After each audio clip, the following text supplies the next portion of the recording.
What's up, fight fans? I'm J.COTTO. Welcome to J.COTTO's Fight Page. And I'm giving you part 2 of Hearn's gives Wilder the business. Part 2. I can't go home. I'm calling long distance on a public saxophone. Now, let's get into it, man. Listen. If you haven't heard part 1, before you get into part 2, go into part 1. It only makes sense because then you wouldn't understand, and then you're going to look asinine and real fucking dumb, and you're going to say some shit in the comment section that's going to cause everybody to kick in your ass. So let's not pretend here. Watch part 1 if you haven't. Now this is part 2, and I'm going to keep it as real as I can. And part 2 goes like this. You know, Wilder has his mind off of fucking King Kong Ortiz. Okay? You Wilder fanatics have to understand this shit in the first fucking place. He has his mind off of King Kong Ortiz, worried about fucking Joshua. The first thing that I had said was priorities. The reason why I'm making this video right here in the 2-part series is simply because I've gone through debates with a lot of Wilder fans, and I'm making this shit self-explanatory and explanatory at the same time, so you guys can understand that come Saturday, if Wilder loses, you guys have nothing to say. You can't make no fucking PED assumptions.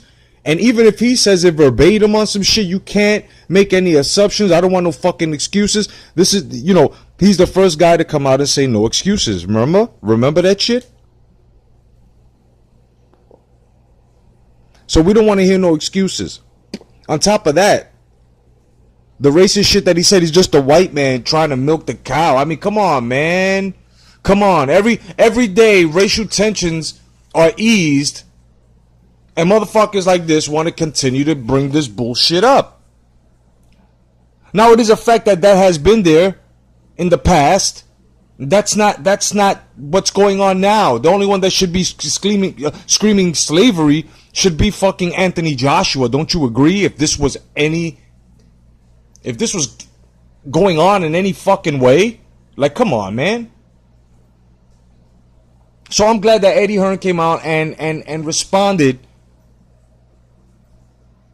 to Wilder the way he did. And this is Wilder's first big test.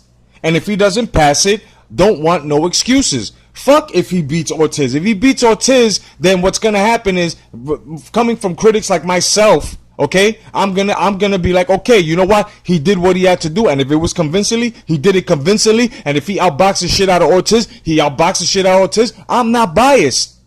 I'm gonna continue to give the credentials and credits and feats and fucking attribute and everything that comes along with that, as long as you're fighting for it. And if he convincingly beats Luis Ortiz, there will be a video congratulating and breaking down exactly how he beat Luis Ortiz's ass. But now, if we can keep it fair, when he loses to Ortiz, he loses to Ortiz, then what's going to happen? A lot of you guys are going to make assumptions. I mean, first of all, for the fake news to come out that there's something wrong with his hand because they don't recognize Luis Ortiz and they don't recognize anything of him. So the first person that must have saw it must be like, oh shit, and just spread that shit like ripples across a fucking pond, and here I am and many others debunking the shit. And now we hear something about Wilder saying that he hurt his hand while sparring, but the fight's still on, whatever. That's just insurance policies, okay? And I'm fucking debunking it because I ain't seen nobody make a video on it yet. So here I am just saying it. I hope it ripples the fucking pond. This is what's going on. Excuses, making excuses, okay? Insurance policies, just in case he gets knocked the fuck out. He can say his hand wasn't at 100%. He wasn't at 100%. I'll say blah, 100%. But at the same time, right? From what, Mayweather had said, a lot of fighters don't get into the ring 100%. But yet say that they are.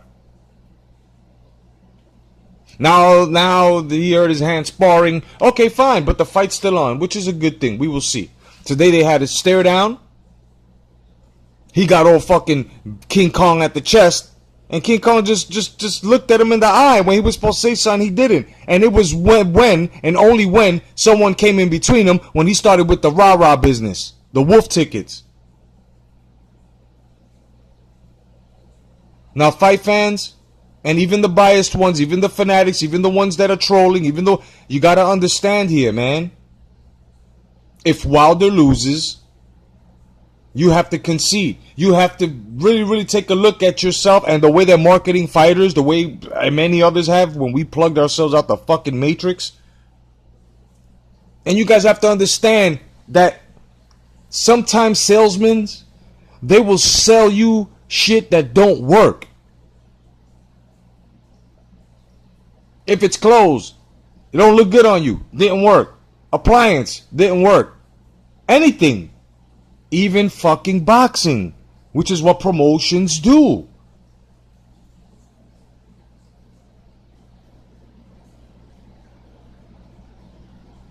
There are so many factors going up against Deontay Wilder. King Kong Luis Ortiz only has one thing to lose, and that's his O. But Deontay Wilder has to prove, that's number one, to defend, and 3, try not to lose that undefeated streak. Because coming from his fan base, and his fan base extends to the other fans that just drop other fighters as soon as they, lose the undefeated streak. He's going to be recycled, perhaps. Maybe they pick him up. I'm not really fucking sure, but this is what might happen. Now we're keeping it fucking real. Now, before I go, I want to let you guys know that I'll be doing Instagram. Okay, I'm on Instagram Live, so it'll be Boxing Talk Live on Instagram. I'm bringing that platform, the first one to bring it there, just like I did with Facebook. So it is what it is, man. Deontay Wilder has to concentrate if he can, because he's only got one more day to stay concentrated. And it's exactly what Eddie Hearn said. He's using Joshua and Hearn's. Okay, he's using Matchroom Box. He's using them in order to push the Ortiz fight. But what's really selling the Ortiz fight as it gets closer is the curiosity of exactly how Deontay Wilder will handle himself with a technically sound motherfucker like Luis Ortiz. My name is J.COTTO. Thank you for joining my fight page. Once again, catch me on Instagram, JeffCotto1013. Follow me on there. Hashtag come back to boxing. Hashtag the red gloves. God bless. Stay vigilant. Peace.